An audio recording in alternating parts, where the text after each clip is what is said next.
Kan kita dipertontonkan di DPR waktu itu, Menkes bilang 120.000 orang yang berpenyakit kronis, Mensos bilang 106. Nah ini kan saya bilang, kan harusnya berkoordinasi dulu, itu amanat pasal 4 PP 101 2012. Nah jadi memang persoalan ini memang menurut saya asal muasalnya dari kekisruhan pendataan yang tidak tepat. Tapi ini kalau kita kembali tadi ke akar permasalahannya, kenapa ini bisa kisruh? Kan tadi saya tangkap Pak Timbul bilang itu karena pendataan. Pendataan. Nah, pendataannya itu di Kemensos. Kemensos. Nah, apakah pendataan sekarang ini masih terlalu konvensional ataukah mungkin petugasnya ini di lapangannya dikasih gaji terlalu kecil, mungkin dia asal-asal aja buatnya? Nah, terus apa sanksinya yang harus dibuat nih kalau memang begitu? Nah, itu pertanyaan sangat-sangat menarik. Jadi menurut saya apa yang disampaikan Pak Wali Kota benar, tapi menurut saya nggak ada yang salah. Perintah Inpres itu bagus menurut saya. Jadi nggak usah ada yang tersinggung harusnya.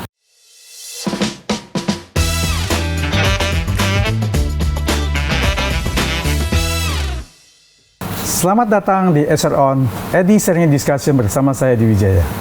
Kali ini saya akan bincang-bincang masalah BPJS PBI, penerima bantuan iuran yang tiba-tiba dinonaktifkan, sehingga mereka ditolak dilayani oleh rumah sakit. Nah, apa sebenarnya terjadi di balik kekisruhan ini?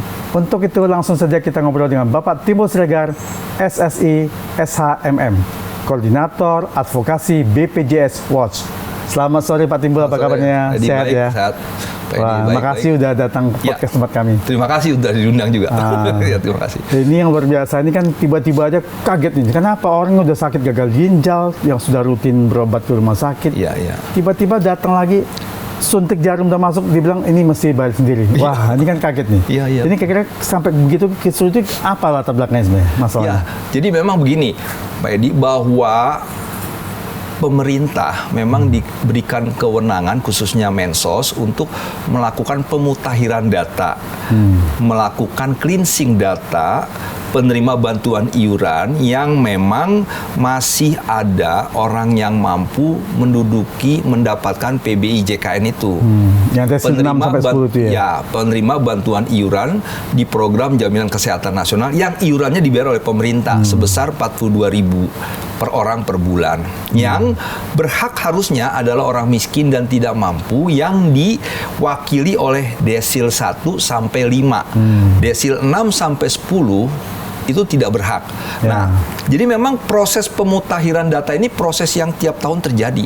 Sejak 1 Januari 2014 sampai saat ini yang sudah di tahun ke-13, pemerintah terus memutakhirkan data. Dan tentunya ini juga terjadi di 2025. Di Juli 2025 itu ada 7,3 juta orang penerima bantuan iuran yang di-cleansing, dimutakhirkan, dikeluarkan karena dianggap sebagai orang yang sudah mampu. Nah, di 2026 ini 1 Februari keluar SK Mensos nomor 3 2026 yang menonaktifkan 11 juta orang peserta PBJKN yang memang tadi betul nonaktifnya tanpa pemberitahuan, tanpa survei, tanpa penjelasan dinonaktifkan. Masyarakat yang pemegang kartu PBI JKN ini, kartu KIS ini, kan menganggap bahwa saya masih peserta. Tapi ketika sampai di Vaskes untuk mendapatkan layanan kesehatan, ditolak. Karena sudah dinonaktifkan oleh Kementerian Sosial dan dimasukkan ke daftar filenya BPJS Kesehatan sehingga di-online kan ke seluruh rumah sakit atau Vaskes nonaktif. Rumusnya untuk dilayani di Vaskes adalah aktif. Nah, ini yang mengalami persoalan serius itu ya tadi pasien-pasien gagal ginjal yang setiap saat penyakit katastropik setelah gagal ginjal yang setiap minggu harus 2 atau 3 kali cuci darah. Tadi sudah masuk jarumnya dinyatakan nonaktif. Mau nggak mau harus bayar sendiri. Berapa? 1,2 nggak mampu ya pulang aja. Cabut lagi pulang. Demikian juga dengan yang katastropik misalnya cancer, kemoterapi sudah jadwalnya. Ini juga harus bayar. Nah, dia pusing. Demikian juga dengan yang jantung dan lain-lain. Tentunya ini pun memang menjadi persoalan tahunan jadinya. Sebenarnya 2014 sampai sekarang itu kan proses terjadi terus. Nah, yang membedakan saat ini ya adalah ketika orang itu dinyatakan nonaktif, dia mau dapat layanan kesehatan di Vaskes, dia harus mengaktifkan dulu ke Dinsos, Dinas Sosial. Kalau yang 2025 itu begitu juga terjadi, tapi dia langsung bisa diaktifkan di Vaskes. Jadi kami BPJS World juga sering menerima pengaduan yang memang dinonaktifkan sepihak tanpa pemberitahuan, tapi kalau waktu tahun 2025 saya bilang, yaudah datang saja ke Vaskes, minta langsung dilayani dan kartu bisa diaktifkan. Karena Vaskes dengan BPJS Kesehatan nanti berkoordinasi dengan Kemensos, dengan Kemenkeu, Kemenkes, sehingga iurannya nanti dibayarkan oleh Kemenkes, yang uangnya dari Kemenkeu. Nah, tapi sekarang enggak, dia harus ke Dinsos dulu. Nah, ini yang memang orang-orang yang penderita penyintas gagal ginjal, kan kalau dia sudah dirawat, mau dicuci darah, diaktifkan di Vaskes sebenarnya bisa langsung. Nah, kalau sekarang harus ke Dinsos dulu. Nah, ini yang membuat kekisruhan. Jadi memang tentunya perintah untuk memutakhirkan data itu dasar hukumnya ada di PP 101 tahun 2012. Junto perubahan pertama itu di PP 76 tahun 2015. Di situ disebutkan bahwa Mensos memberikan kriteria orang miskin dan tidak mampu. Nah, kriteria ini diserahkan ke BPS. BPS melakukan pendataan. Data-data ini dikumpulkan untuk diverifikasi dan divalidasi oleh Mensos lagi. Nah, setelah itu akan dituangkan menjadi data terpadu. Tetapi di pasal 4-nya sebelum ditetapkan sebagai data terpadu, Mensos, Menkeu dengan Menkes itu berkoordinasi. Harus berkoordinasi. Jadi datanya sama ya. Nah, kan kita dipertontonkan di DPR waktu itu. Menkes bilang 120.000 orang yang berpenyakit kronis. Mensos bilang 106.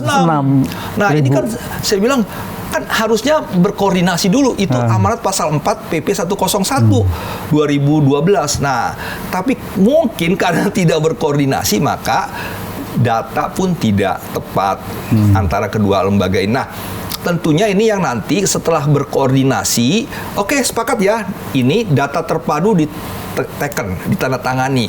Nah, di ayat 5, di pasal 5-nya data terpadu inilah yang menjadi rujukan buat PBI. Nah, siapa yang berhak dan siapa yang tidak. Nah, ini tentunya yang menjadi persoalan kan adalah bahwa penonaktifan berdasarkan pendataan ini, pendataan itu kan suka tidak langsung ke rumah. Dia hanya ditanya siapa gitu. Sehingga dalam beberapa kesempatan kita mendapat informasi, saya nggak pernah didata, tiba-tiba jadi desil 6. Bahkan RT-nya pun nggak pernah ditanya juga. Nggak pernah ditanya, tiba-tiba desil 6, tiba-tiba desil 7. Nah, ini kan yang memang mau menggambarkan bahwa pendataan itu tidak langsung ke rumah tangga. Betul nggak dia didata langsung? Yang kedua, kan dia tidak dijelaskan juga, Bapak, sekarang Bapak sudah mampu desil 6. Pak, kenapa saya desil 6? Kenapa kan waktu itu desil 5? Karena bla bla bla. Nah, dijelasin. Nah, yang ketiga, tidak dilakukan proses jeda antara pemberitahuan dengan penonaktifan. Sosialisasi kurang. Nah, orang kan datang taunya punya KIS, punya sebagai penerima bantuan iuran. Kan dia datang dong ke Vaskes. Tapi tiba-tiba dia tahu nonaktif, ya tiba-tiba di situ juga dia nggak dilayanin. Nah, itu yang membuat kekisruhan. Ya, kalau mampu kan dia bisa mandiri kan, bayar dulu kan. Artinya memang membayar, kan juga gini, kalau dikasih jeda, ketika dinyatakan, Pak, Bapak nanti bulan depan dinonaktifkan, sekarang Bapak punya kesempatan pindah menjadi peserta mandiri. Bayar 35.000 per orang per bulan, boleh, kelas 3. Bayar 100.000 kelas 2, boleh, kelas 1 150, boleh. Tinggal pilihan Bapak. Nah, tetapi kan memang ada jeda yang memang membuat dia artinya punya kesempatan untuk beralih. Sehingga ketika dia beralih menjadi peserta mandiri, penjaminan ini tidak putus. 1 detik pun tidak putus. Nah, ketika pun dia akan berobat cuci darah dilayanin dengan penjaminan JKN. Yang tadi 1,3 juta dibayar oleh si BPJS Kesehatan ke Vaskes. Nah, ini yang harusnya memang menjadi uraian kerja yang memastikan kalaupun ada proses pemutahiran tidak terjadi kekisruhan seperti saat ini. Nah, jadi ini kan sebenarnya kasus sudah lama yang saya memang bilang Kemensos itu tidak melakukan pendataan dengan tadi pendataan berbasis pada objektivitas rumah yang langsung didatengin, penjelasan kenapa dia keluar desil 5 dari desil 5 naik ke 6 ya, ke 7 dan kemudian tidak diberikan jeda waktu sehingga masyarakat ini bisa pindah. Nah, kalau bisa pindah kan ya sudah, yang ditinggalkan ini nanti masuk ke orang miskin, yang dia pindah kan bayar sendiri. Nah, jadi memang persoalan ini memang menurut saya asal muasalnya dari kekisruhan pendataan yang tidak tepat. Ya, Mensos, Menteri Sosial Pak Saifullah Yusuf kemarin di sebuah stasiun TV bersama saya mengatakan begini, bahwa ada 15 juta orang yang mampu masih masuk menjadi peserta PBI. Ada 54 juta yang tidak mampu tidak masuk. Jadi yang mampu mendapatkan itu namanya inclusion error. Yang berhak tapi tidak dapat itu exclusion error. Nah, inclusion error dan exclusion error ini masih terus terjadi. Yang memang menurut saya kan harusnya ya, sekarang sudah di tahun ke-13 pelaksanaan JKN, program JKN bagi masyarakat Indonesia. Harusnya kan sudah, ya kalaupun ada 100.000 oke lah. Tapi ini masih 15 juta, ya, Pak. Nah ini, waktu Bapak sama-sama di acara TV tersebut, kenapa nggak ditanya? Lah kan Pak Mensos sudah tahu, kenapa nggak langsung dimutahin datanya? Nah, itu dia masalahnya kan memang Pak Mensos ini kan ya waktu zaman kemarin ya, Mensos sebelumnya itu juga tidak melakukan pemutahiran data berbasis pada objektivitas tadi. Makanya saya bilang gini, sekarang menjadi hal penting adalah bagaimana merevisi PP 101 tahun 2012 junto PP 76 2015 dengan memasukkan klausula dalam pasal-pasal itu adalah satu, kalaupun pendataan dia harus datanya langsung mendata langsung rumah tangga, dan bila perlu kalau menurut saya sih wajib si rumah tangga yang didatengin itu memberikan tanda terima bahwa saya sudah dikunjungi. Atau paling setidaknya RT-nya lah, ketua RT kan bisa tahu warganya gimana. Iya, tapi masalahnya itu sekarang ini Pak Edi, yang biasa dilakukan adalah nanya ke RT. Saya yakin bahkan RT nggak ditanya juga. Justru itu maksudnya koordinasi antara main catat-catat tulis saja. RT-nya ditanya, ini juga ditanya gitu ya ke warganya, sehingga warganya mengatakan gini, iya betul, memang saya sudah disurvei, sudah didatengin. Nah, setelah itu di pasal tertentu juga harus dibilang, harus dijelaskan kenapa dia masuk desil 6, syarat desil 1 sampai 5 apa? Kan sampai sekarang juga nggak ada yang tahu. Apakah rumahnya luasnya sekian, tanahnya masih tehel biasa, ataukah dia memang ngontrak? Itu kan persoalan yang harus diketahui oleh publik. Sehingga saya kriterianya apa saja?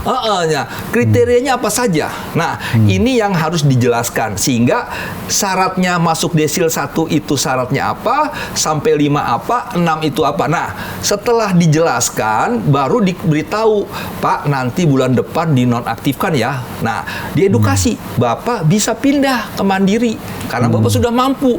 Nah, itu persoalan yang menurut saya harus dimasukkan sebagai rujukan hukum positif untuk dijalankan oleh Kemensos. Sehingga tidak ada lagi yang namanya hari ini diputus, hari ini baru tahu. Dia hari ini diberitahu nonaktifnya kapan? Bulan depan.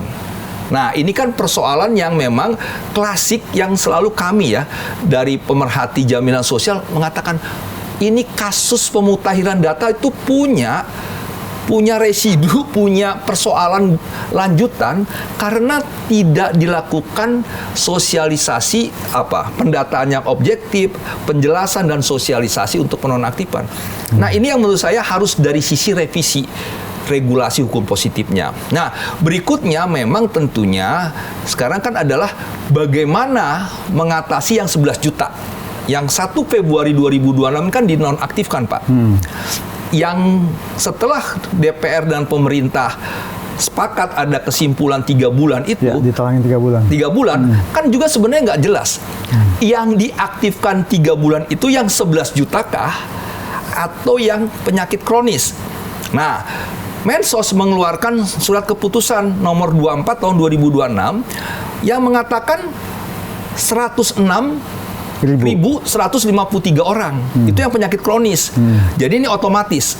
Ya, Nah, dengan kembali. diotomatiskannya ini selama 3 bulan, proses pendataan lagi 3 bulan. Nah, Menkeu menambah anggaran 13,8 miliar.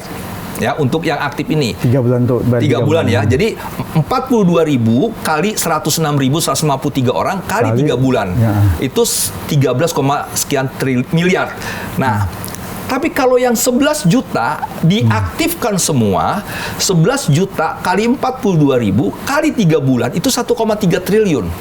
Nah, mungkin Menteri Keuangan kalau mengaktifkan yang 11, waduh kebesaran nih dana. Kan harusnya diverifikasi dulu.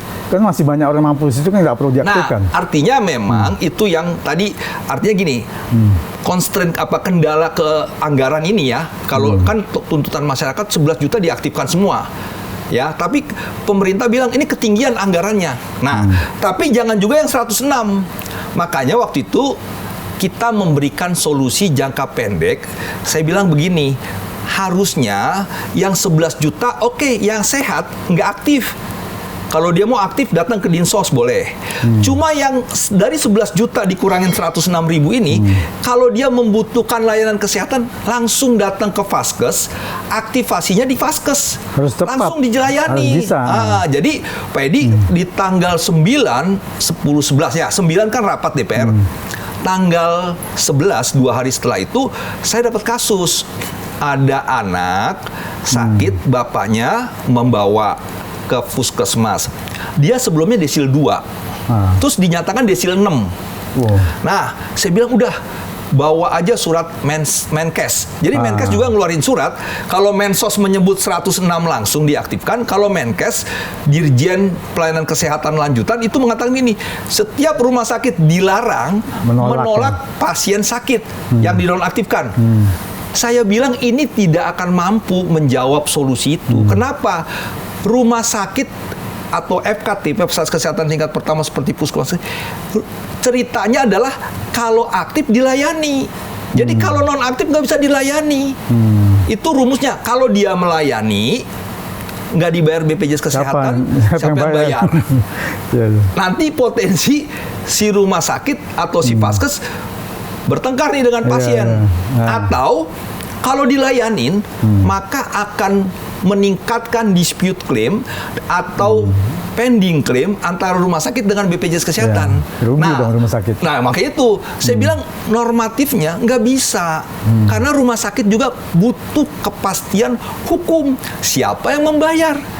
Nah, makanya menurut saya kita butuh sebenarnya solusi jangka pendek adalah SKB 3 Menteri, Menkeu, Menkes, dan Mensos untuk memastikan kalau ada dari 11 juta orang ini yang sakit, datang saja ke Vaskes, langsung dilayani, si Vaskes beritahu ke BPJS untuk diaktifkan.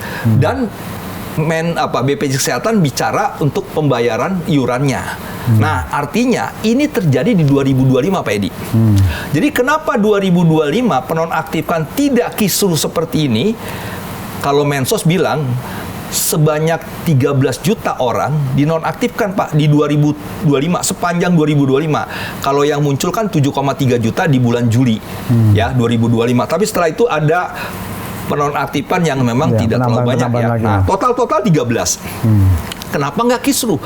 Karena pada 2025 yang dinonaktifkan ini datang kalau sakit datang ke Vaskes, Vaskes langsung melayani karena ada penjaminan untuk dibayarkan oleh BPJS karena BPJS akan menagih iurannya.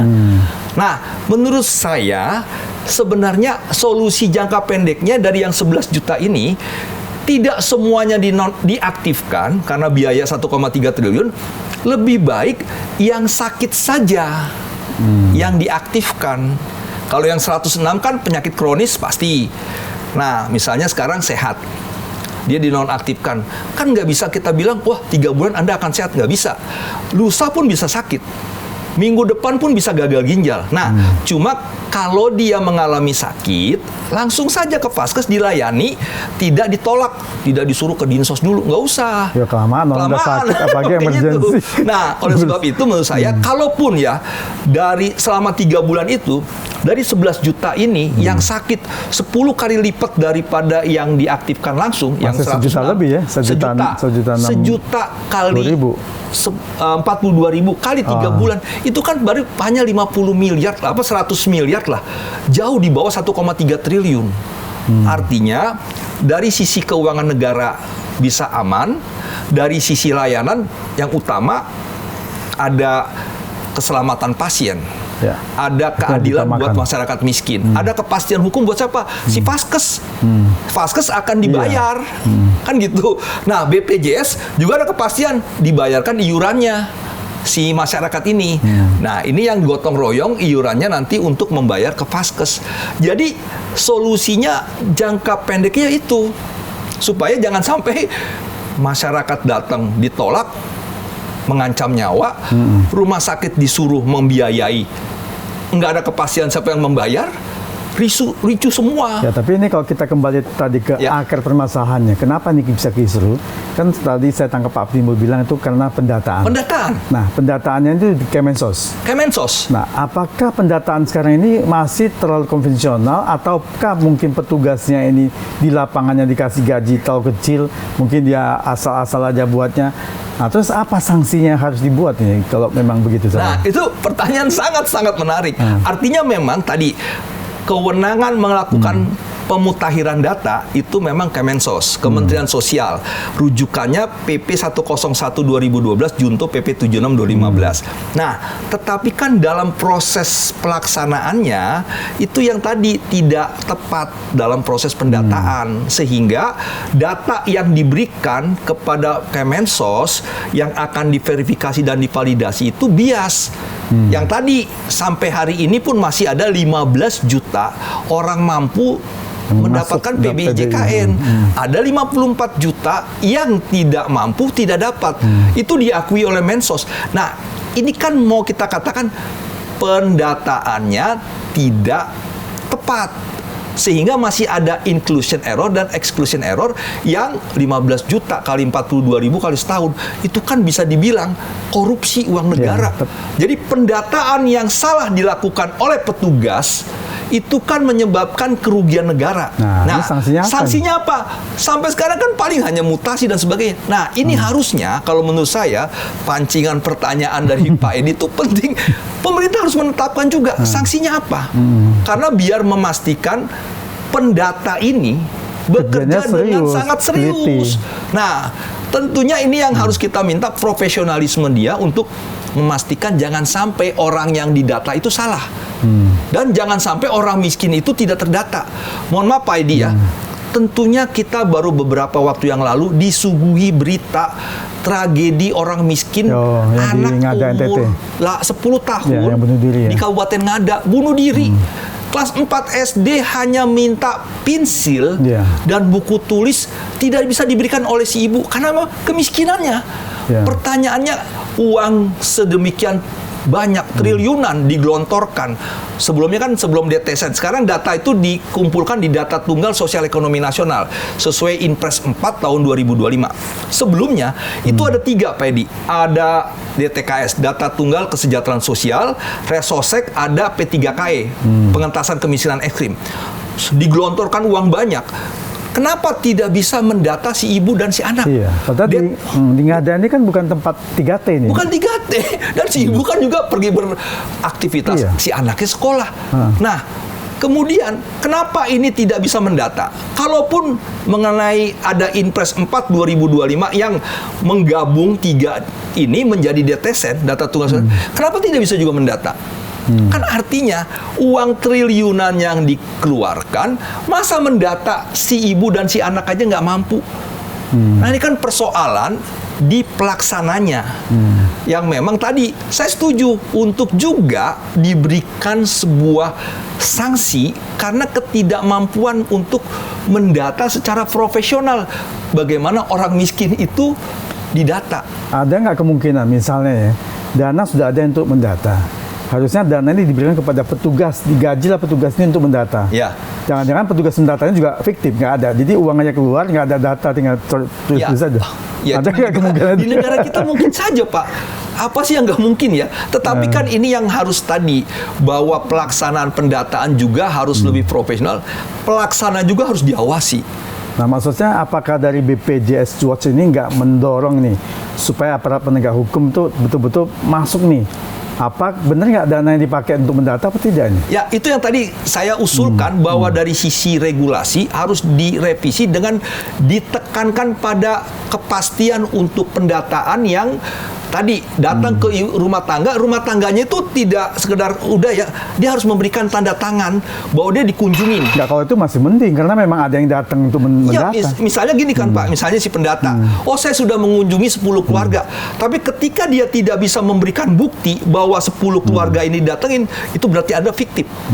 Nah, artinya kita harus juga mengajak peran serta masyarakat. Nah, kalau di PP 101 itu di pasal 13 dan 14. Nah, jadi artinya gini, kalau ada masyarakat yang dinonaktifkan, ya, dia merasa tidak pernah disurvei, laporkan. Supaya jelas, nanti ditanya, siapa yang mensurvei Bapak ini? Sementara Bapak ini belum pernah disurvei, merasa. Nah, tinggal dibilang, Anda berarti fiktif pendata. Ya, kan ada cross-check dari masyarakat. Nah, jadi kami juga melalui channel ini mengatakan, ayo masyarakat proaktif untuk juga mendukung pemutakhiran data itu lebih baik. Jadi kalau ada dinaikkan ke desil 6, tapi belum pernah disurvei, laporkan. Supaya si pendata ini juga akan mendapat sanksi. Ternyata Anda kan klaim saja, tidak benar-benar melakukan survei kepada rumah tangga itu. Nah, ini yang menjadi sebuah proses pengawasan yang dilakukan oleh masyarakat. Nah, tinggal memang pemerintah harus jujur. Kalau ada laporan seperti itu, ya follow up. Pendatanya siapa? Di kelompok rumah tangga yang di sebelah sini nih, RT sini, RW sini. Kalau dia bilang hanya 10 dinaikkan, ternyata memang miskin, ternyata belum disurvei, ini salah. Ya, tadi kan tentang pendata yang melakukan laporan fiktif. Ya. Karena dia tidak datang ke Tidak warga. datang ke rumah tangga. Tetapi ada satu kemungkinan yang tadi saya sampaikan itu adalah bahkan pendata itu sebenarnya juga nggak ada. Jadi oknum di Kemensos ini seolah mengeluarkan data uang untuk 10 orang pendata. Padahal pendatanya itu memang nggak ada. Dia ini uangnya kemana? Itu bisa jadi. Bisa jadi memang terjadi. Makanya kan gini, kalau memang dinyatakan di suatu wilayah itu sudah didata, kemudian memang tidak ada yang mendata, kan masyarakat bilang, saya nggak pernah didata. Nah, maksudnya dilacak nih sama aparat penegak hukum. Siapa ini? Oh, si A. Si A, bener nggak Anda mendata? Enggak, itu Anda salah. Nah, pendatanya ada nggak? Terus sambung lagi ke kantornya, ini ada nggak? Nah, siapa petugasnya? Dirunut-runut, ternyata sistemik mereka melakukan penipuan bersama. Nah, ini harus diambil. Betul. Siapa nih? Karena dengan adanya proses pendataan yang tidak baik ini, uang negara kan keluar terus tiap bulan. Sebenarnya ini kan bagian dari korupsi. Korupsi itu. Korupsi yang memang menyatakan bahwa mereka-mereka itu sudah melakukan kerugian bagi negara. Karena membayarkan kepada yang tidak tepat sasaran. Nah, jadi memang menurut saya sih ya, momentum persoalan ini, persoalan di Ngada dan penonaktifan 11 juta masyarakat miskin kita, sebenarnya ini adalah momentum untuk memperbaiki yang sangat signifikan untuk pendataan. Makanya saya dalam tulisan saya katakan, Pak Presiden, tolong dong bicara soal ini. Kalau Pak Presiden ngomong soal gentengisasi MBG Koperasi Merah Putih, tapi jangan lupa ini. Karena ini nanti kan yang akan bisa memastikan para menteri, para pelaku di lapangan itu serius. Kalau Presiden udah ngomong kan berarti ada keseriusan yang signifikan. Nah, jadi saya berharap momentum persoalan ini menjadi proses perbaikan pendataan, yang utama pendataan, karena pendataan itu kan terkait dengan kebijakan, efisiensi uang negara dan sebagainya. Kalau begini-begini aja nggak ada perbaikan, 5 tahun lagi kita masih ngomongin gini, artinya banyak uang negara yang bocor. Ya, tidak banyak tepat sasaran. Tidak tepat sasaran. Banyak kebijakan yang dibuat tidak tidak tepat sasaran. Nah, kan ini menjadi kekisruan terus-menerus. Ya, Pak Timbul, saya ada teringat ini satu berita tapi sangat lucu dan menggelitik nih. Ya. Kan itu Pak Harvey Muiz nih. Ya, betul. Masalah yang dituduh koruptor timah. Ya. Kan beliau orang kaya raya, ternyata juga terdapat di BPJS PBI nggak salah. Ya, dia dibayar. di kartu Jakarta Sehat dari APBD DKI, betul. Nah, ini kan saya yakin, kalau menurut saya yakin juga Pak Harvey Muiz nggak mungkin. Ya, dia menggunakan itu, nggak mungkin memohon, dan tidak mungkin juga menggunakan fasilitas BPJS yang itu tadi. Betul.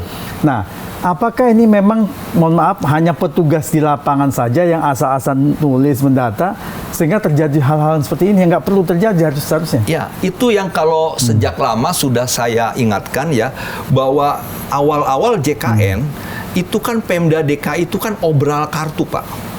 Jadi orang kaya, setengah kaya, miskin dikasihin. Padahal mengacu pada pasal 14 dan 17 Undang-Undang SJSN, junto PP 101 2012 dan PP 76 yang dikasih tuh orang miskin dan tidak mampu. Itu aja. Tapi waktu itu diobral. Saya pun dapat.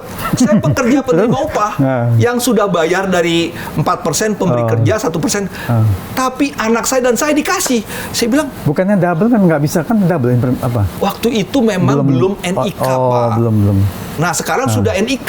Langsung ketahuan. Tapi memang tentunya ini kan menjadi persoalan berikutnya, bahwa pendataan itu masih belum tepat. Nah, waktu itu saya setuju bahwa Pak Muiz ini nggak mungkin lah memohon-mohon. Nggak mungkin juga dia menggunakan, malah kan saya kan dia juga nggak tahu.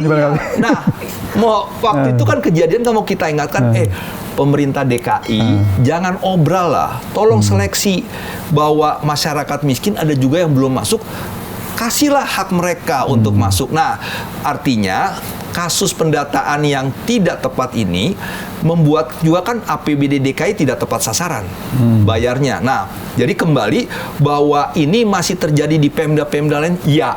Tapi dengan masalah ini kita berharap ada perbaikan pendataan di tingkat daerah maupun di tingkat nasional, sehingga Dinas Sosial, Kementerian Sosial, BPS itu benar-benar mendata orang yang tepat sasaran. Supaya ya ini Mensos mengatakan masih ada 15 juta yang mampu sudah mendapat, tapi yang 54 juta yang tidak mampu tidak mendapat. Ini kan masalahnya 54 ini kan masa nunggu ya 15 di cleansing dulu. Kapan kita nggak tahu selesainya. Nah, saya sih berharap juga kalau memang orang miskin kita semakin banyak, Pak, negara harus tambahin anggaran lah. Supaya yang 54 ini benar-benar masuk.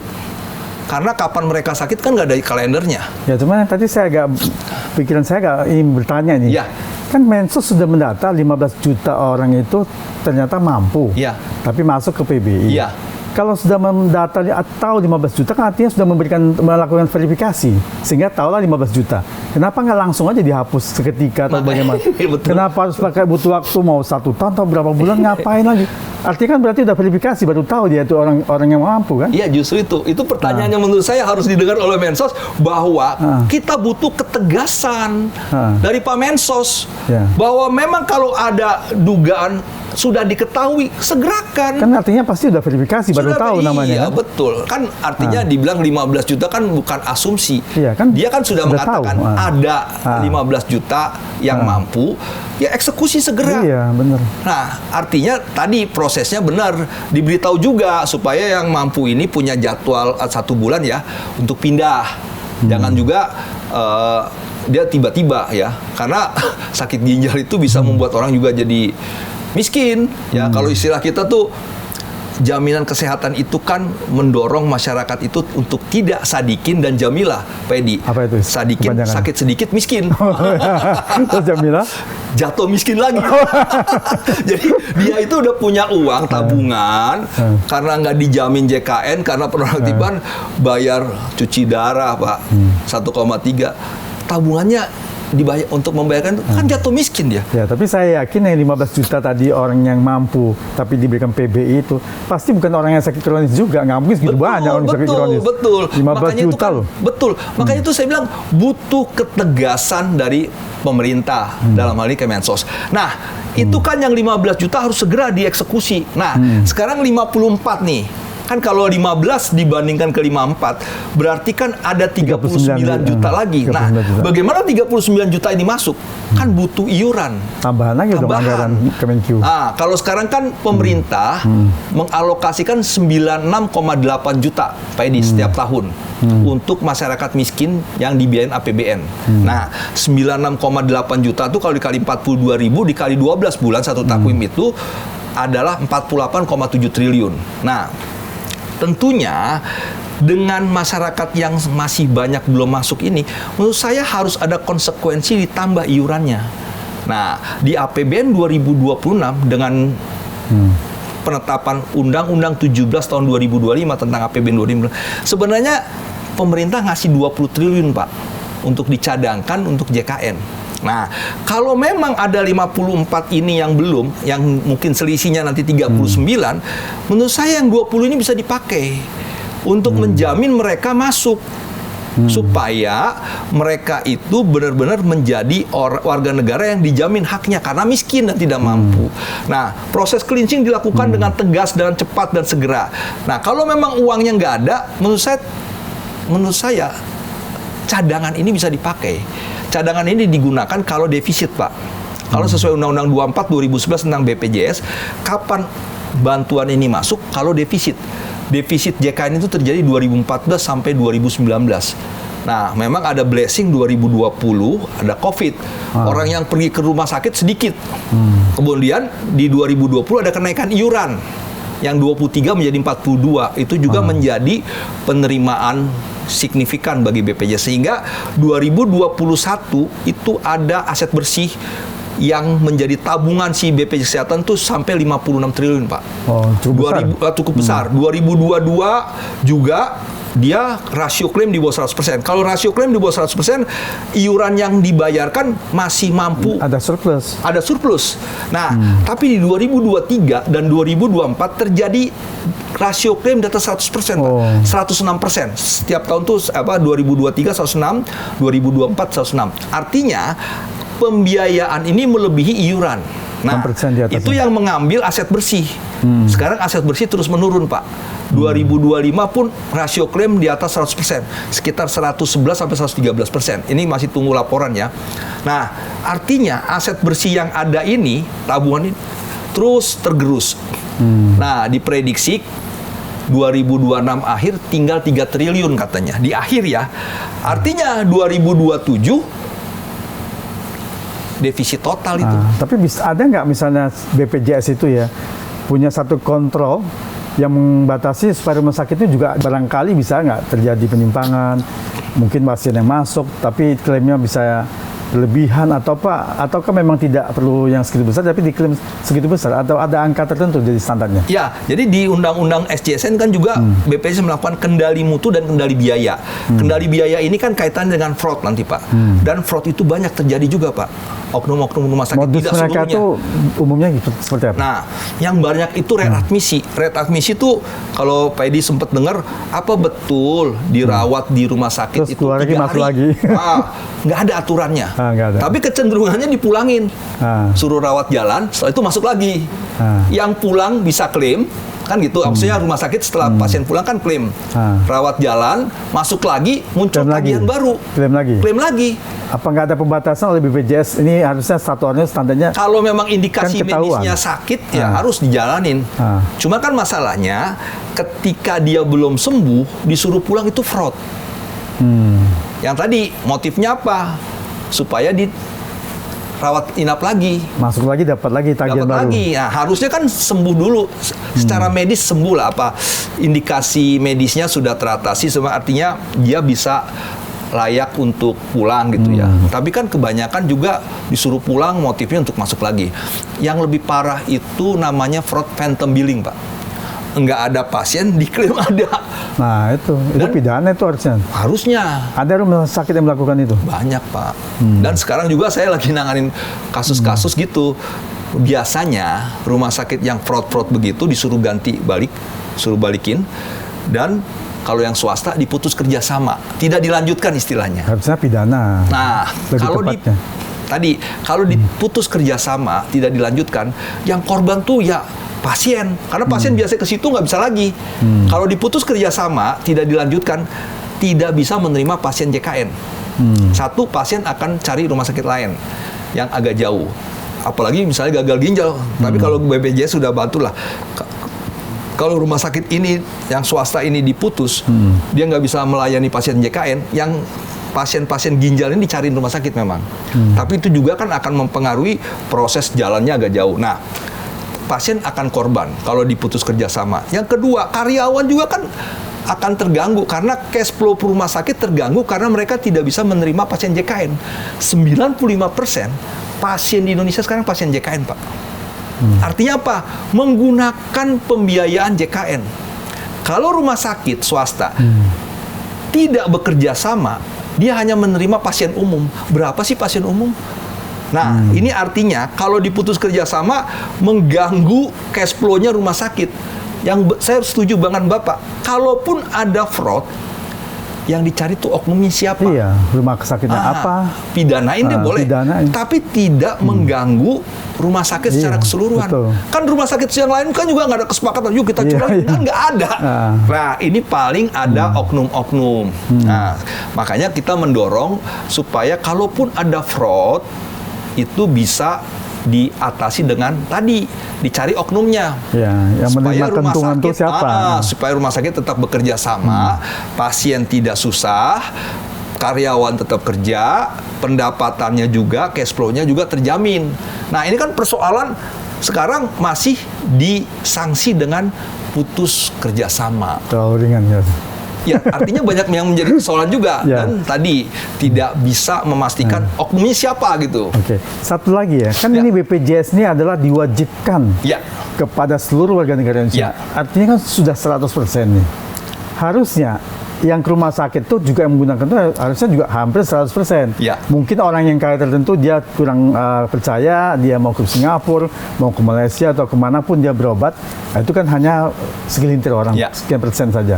Tetapi kan artinya harusnya udah 100% itu, hampir 100% orang harus ke rumah sakit. Harusnya nggak usah repot-repot lagi, harus dari prosesnya terlalu rumit lah, harus kartunya begini begitu. Kan harusnya pemerintah lakukan itu aja lebih gampang. Jadi gini, memang mengacu pada Perpres 82 2018 itu seluruh rakyat wajib ikut itu sejak 1 Januari 2019. Jadi wajib ini dalam rangka gotong royong. Semakin banyak peserta, semakin banyak iuran yang masuk. Itu teori hukum bilangan besar kan Pak Edi ya. Sehingga mampu membayar klaim. Artinya semakin banyak iuran, rasio klaim diharapkan bisa di bawah 100%. Nah, tentunya persoalannya kan waktu COVID, Pak. COVID itu di tahun 2020 ada kenaikan iuran yang cukup signifikan nih. Dari 80.000 kelas 1 jadi 150. Kelas 2 51.000 jadi 100. Kelas 3 23.000 menjadi 42, tapi di diskon 7.000 jadi 35. Nah, kelas mandiri yang bekerjanya sendiri itu kan penuh dengan pembatasan kerja pada saat COVID. Sehingga mereka penerimaannya terganggu, iurannya dinaikin. Waktu itu saya udah bilang, pemerintah harus bijak. Karena ini kondisi COVID bukan kondisi yang normal. Masyarakat kalau penerima upah masih dapat upah. Tapi masyarakat mandiri ini kan dia kerja dulu baru dapat. Sementara pembatasan kerja terjadi. Nah, itulah yang menyebabkan tunggakan-tunggakan meningkat, Pak. Makanya menurut saya janji pemerintah untuk memastikan penghapusan tunggakan harus segera dilakukan. Nah, ini kan juga yang nanti bisa... Kan bukannya udah dijanjikan, tahun kemarin akan dihapus. Iya, tapi sampai sekarang belum, Pak. Karena Perpresnya belum ditandatangan Pak Presiden. Saya dengar sudah di mejanya Pak Presiden. Makanya Presiden sekarang lagi ke Amerika. Mudah-mudahan pulang itu menandatangani Perpres penghapusan tunggakan. Itu memang untuk kelas 3, Pak. Nah, kalau tunggakan ini dihapus, maka masyarakat mandiri ini bisa bayar iuran lagi normal bulanan. Jadi nggak terbebani dengan hutang lama. Iya, tersandra. Kalau kemarin itu kan, kalau sekarang lah belum dihapus, mau bayar, saya mampu nih bayar bulanan, nggak bisa, bayar dulu tunggakan. Lunaskan dulu. Nah, ini yang kita harapkan, penghapusan tunggakan ini segerakan supaya mereka bisa bayar. Dengan dihapuskannya tunggakan kan bayar mampu, artinya menjadi pendapatan real bagi JKN, BPJS Kesehatan. Nah, ini kan juga nanti bisa menurunkan rasio klaim, karena pembilangnya klaim, penyebutnya iuran, kalau penyebutnya bertambah, pendapatannya kan bisa menurunkan rasio klaim. Nah, ini juga yang saya dorong supaya bisa melakukan proses verifikasi data itu, Pak. Jadi kalau yang selama ini kan yang mandiri ini, yang tadinya mampu karena tersandra tunggakan, dia dengan SKTM, surat keterangan tidak mampu, masuk ke PBI, Pak. Ambil lagi fasilitas PBI jadinya. Iya. Nah, sekarang kalau dihapuskan, dia kembali ke mandiri. Nah, ini kan kosong. Bisa diisi oleh yang 54. Jadi penghapusan tunggakan itu bagian dari strategi untuk meng-cleansing data, mengembalikan orang mandiri yang tadinya masuk ke PBI, dikembalikan lagi. Karena mereka sekarang bayarnya udah bulanan aja. Tunggakan kan udah dihapus, tidak menyandra. Nah, ini yang nanti bagian dari membantu proses cleansing data tadi, pemutahiran. Nah, supaya ditinggal oleh yang mandiri, kosong dimasukin oleh PBI yang masyarakat miskin, yang sesungguhnya lah kira-kira gitu. Nah, ini yang kita harapkan, Pak. Jadi seluruh rakyat wajib. Nah, ini juga kita mendorong ya, memang tentunya pendekatan persuasif sudah dilakukan, ditagih, memang ditagih, Pak. Tapi juga kurang menurut saya. Kita memiliki PP 86 2013, Pak. PP tentang sanksi tidak dapat layanan publik. Jadi sebenarnya kalau ada peserta masyarakat Indonesia yang belum menjadi peserta BPJS Kesehatan, dia kalau mengurus SKCK sekarang, mengurus SIM, ditanya, udah punya BPJS nggak? Sudah bayar belum? Sudah bayar belum? Belum, nggak dikerjain. Nggak dikerjain. Nggak dikasih. Nah, anak-anak mahasiswa nih, SMA masuk perguruan tinggi, itu ditanyain, Pak, udah punya belum? Belum. Harus daftar dulu. tuh. Nah, itu memang yang kalau saya sih, menurut saya itu kan koersif ya. Ada tanda kutip pemaksaan untuk apa? Ya baik, untuk gotong royong. Nah, nggak usah pilih kelas 1 kalau memang nggak mampu. Cukup kelas 3, 35.000. Nah, ini yang memang sampai sekarang masih belum lengkap, Pak, dijalankan. Sanksi tidak dapat layanan publik, kalau di PP 86 itu IMB, paspor, ya kan, sertifikat, kalau mau jual beli itu ada juga, STNK, SIM. Nah, tapi yang sekarang baru SKCK dengan SIM. Nah, ini yang memang menurut saya bukannya untuk membebani, tapi tolong ini dalam rangka gotong royong. Jadi orang kaya pun harus mengenai orang kaya nanti menggunakan, nggak ada masalah. Nah, ini kan gotong royong. Ini tentang orang kaya ini. Iya. Kan BPJS itu ada kelas 1 yang tadi iurannya 150.000. Iya. Nah, pada kenyataannya ini orang kaya yang kita sebut mungkin mampu itu, mereka harus melalui proses yang tadi harus ke puskesmas dulu, nanti baru dirujuk lagi. Itu yang menjadi satu kerepotan, yang padahal udah sakit nih, mau cepet masuk atau apa. Kan akhirnya enggan untuk menggunakan fasilitas BPJS nih. Ya, jadi memang ketentuannya adalah kalau dia gawat darurat, langsung boleh. Nggak ada masalah, jangan khawatir. Setiap rumah sakit wajib menerima.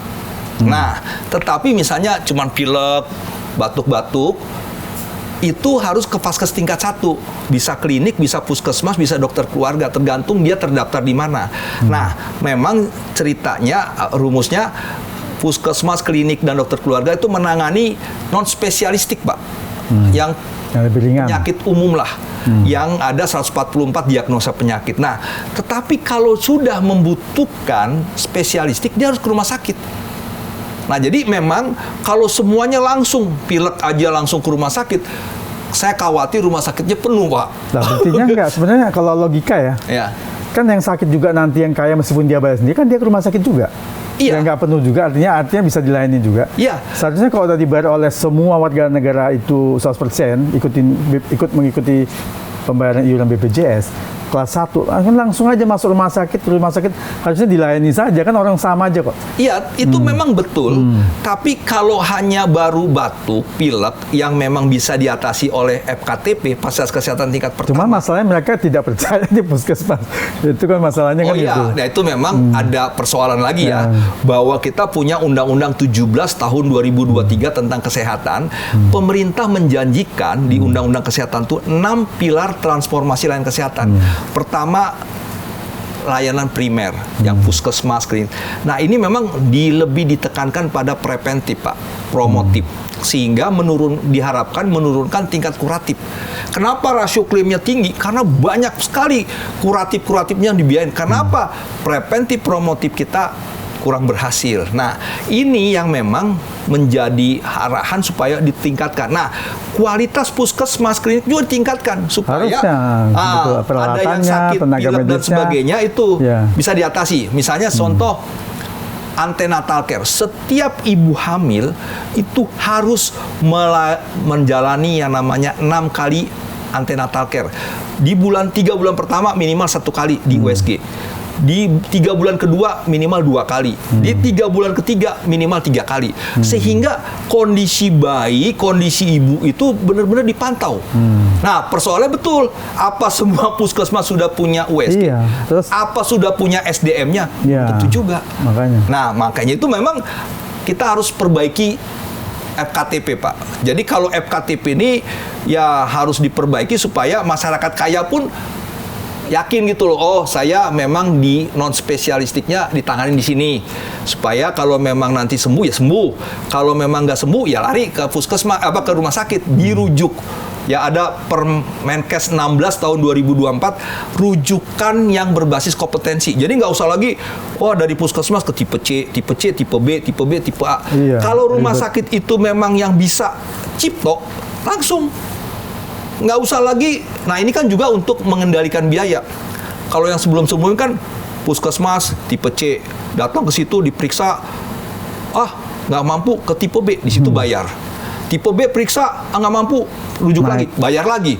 Nah, sekarang kan dari puskesmas pun bisa kalau memang hanya cipto yang bisa, tipe A yang bisa melayani, sehingga pembayaran tipe B, tipe C nggak usah lagi. Nah, itu kan bagian dari kendali biaya, supaya pembiayaan kuratif itu tidak berjenjang yang biaya mahal. Supaya kasnya BPJS yang tetap habis. Betul, Pak. Jadi itu ada di Permenkes 16 2024 yang masyarakat juga harus tahu bahwa melalui channel ini kalau ada persoalan kesehatan memang kalau sudah gawat darurat langsung ke rumah sakit.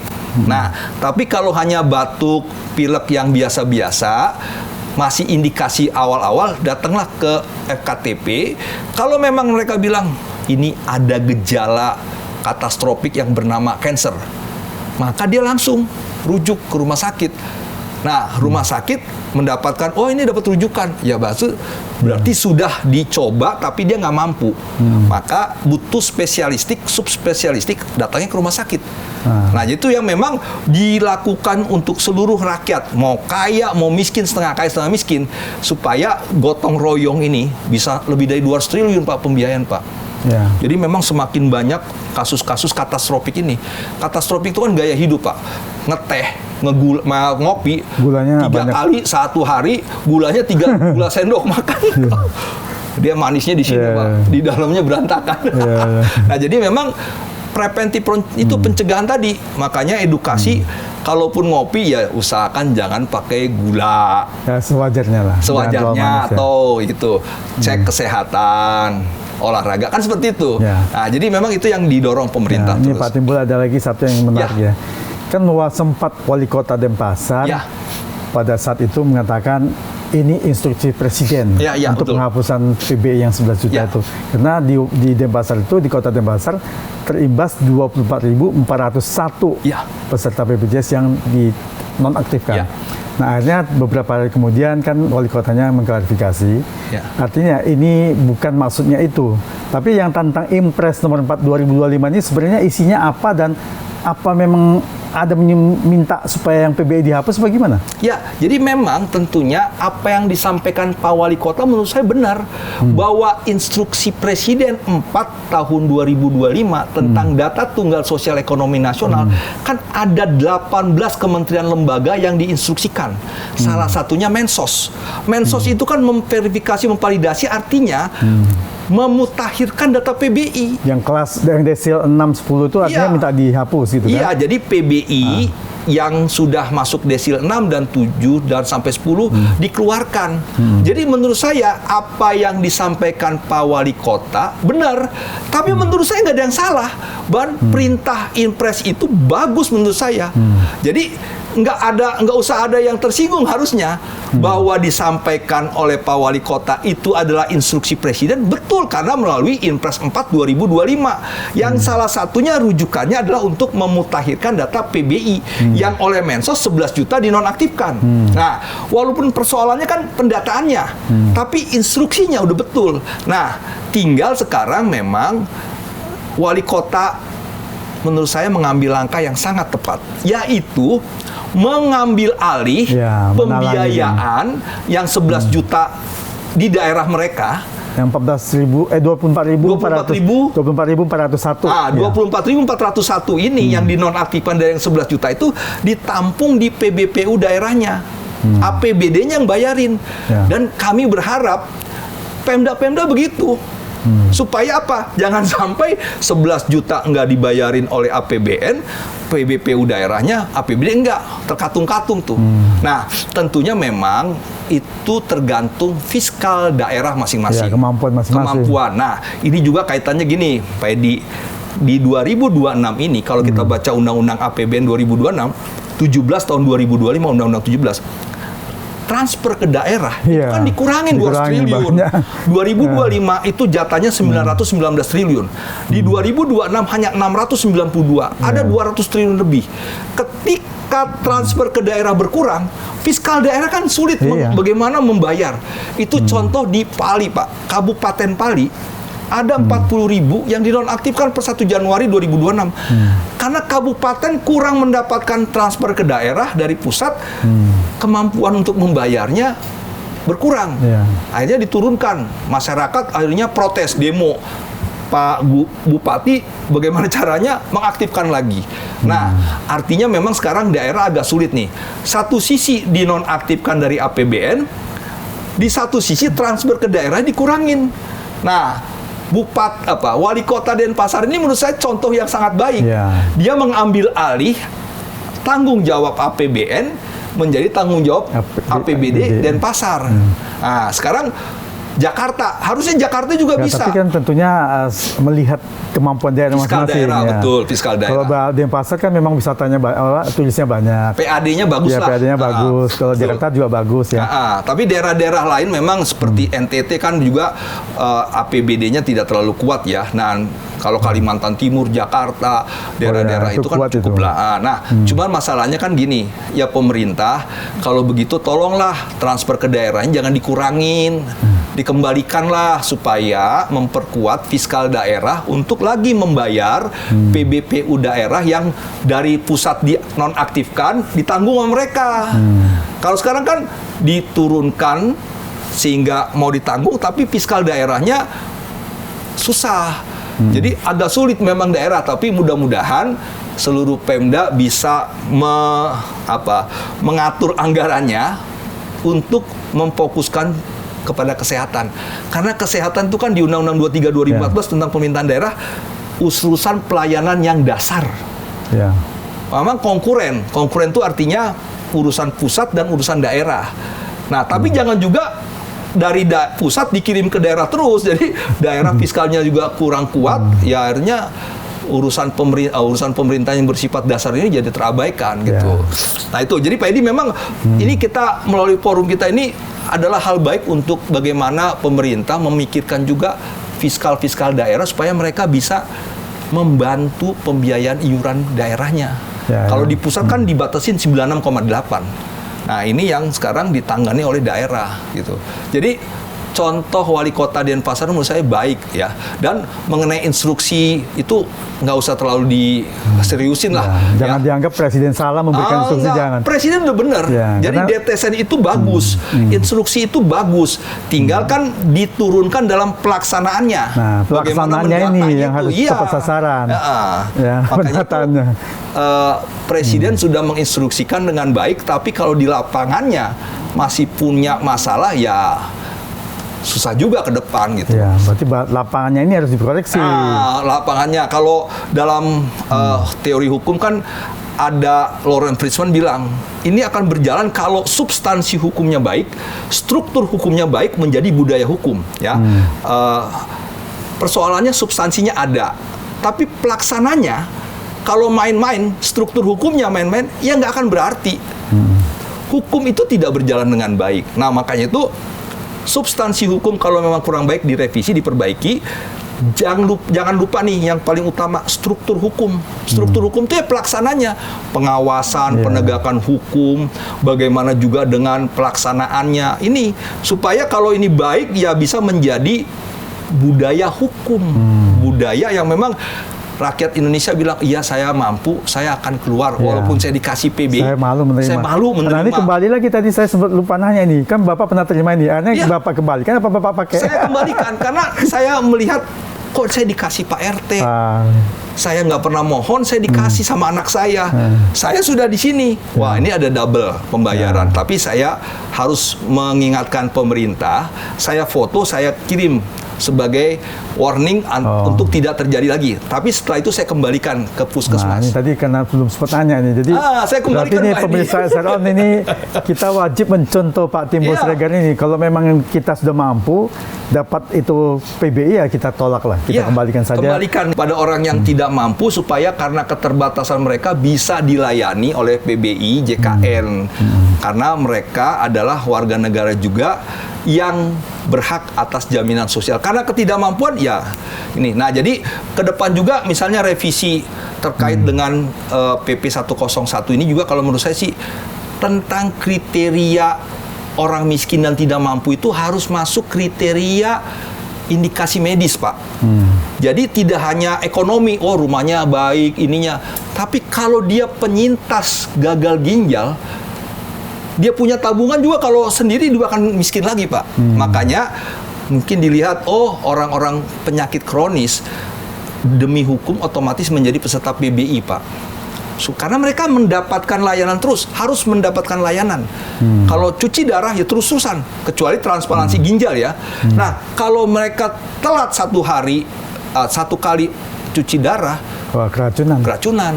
Nah, jadi disabilitas ya, kemarin saya juga menangani kasus yang di Manado itu mereka itu kan tidak punya kemampuan, akhirnya menjadi PBI. Ketika dinonaktifkan obatnya nggak dapat, Pak. Jadi artinya penyakit masyarakat ini yang harus diutamakan dapat layanan. Tadi tidak hanya dilihat dari rumahnya pendapatannya tapi juga indikasi medisnya.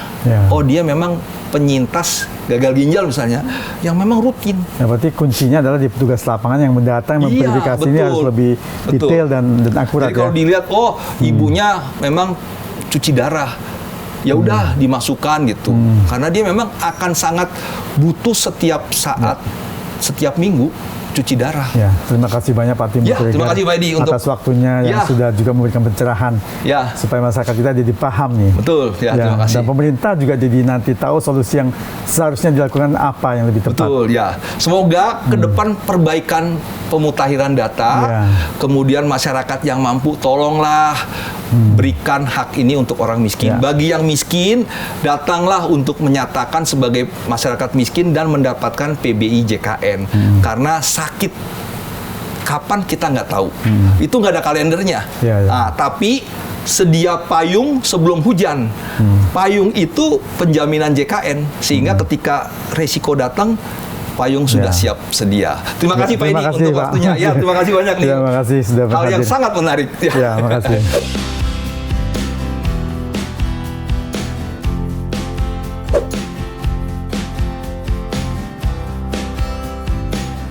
Sobat setia SRON, itulah tadi obrolan saya dengan Bapak Timbul Siregar, SSI SHMM, Koordinator Advokasi BPJS Watch.